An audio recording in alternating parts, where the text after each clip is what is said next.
Well, if Trump is defeated, he will not accept the result, and will do everything he can to try to prevent that count on, I think it's January 5th this year, where they're certifying the presidential electoral votes. The difference between 2024 and 2020 is that he's not president.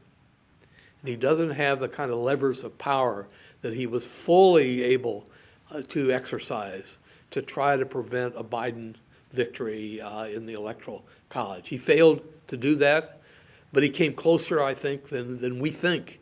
And it's apparent, in fact, from things that have come out over the last few months, and even after the 2020 contest itself, he tried to pull out all stops to try to prevent that outcome. He will do that again, but not from the kind of position of power that he had back in 2020 and early 2021. If Trump is elected, what we will find is colossal change.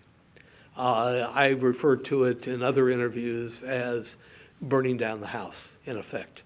And so voters, I think, are faced with a situation where they can either vote for the status quo with some incremental changes to it, but pretty much the same as the Biden administration, versus really radical changes at the national level, particularly if Trump is in control or the Republicans are in control of the Senate and the House. There would be colossal changes there. And I think that we should believe what he says, that it would be an election or an administration that is fueled by a desire for retribution. And I think retribution drives him more than anything else. And one should worry about that. If Harris wins, we will find incremental changes from what was going on in the Biden administration. But they would be incremental.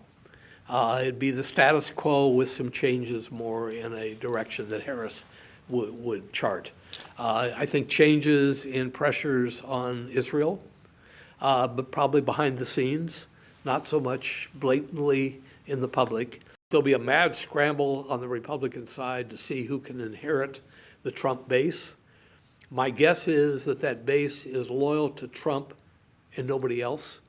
But they have been registering more and more Republicans, so they're probably going to vote Republican, but not necessarily for anybody who Trump designates as his successor.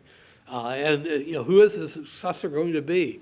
It could be Donald Trump Jr., it could be J.D. Vance, just because things are so close in 2024, and it's so hard to predict what's going to happen should Trump lose. If he wins, I think we know what is going to happen.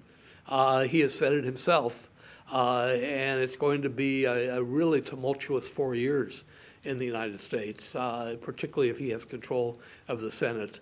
And if he has control of the House, he will have what we call a trifecta, where all three branches of the federal government are in Republican control. And even for that, there would almost be nothing that could prevent him from doing what he wants to do.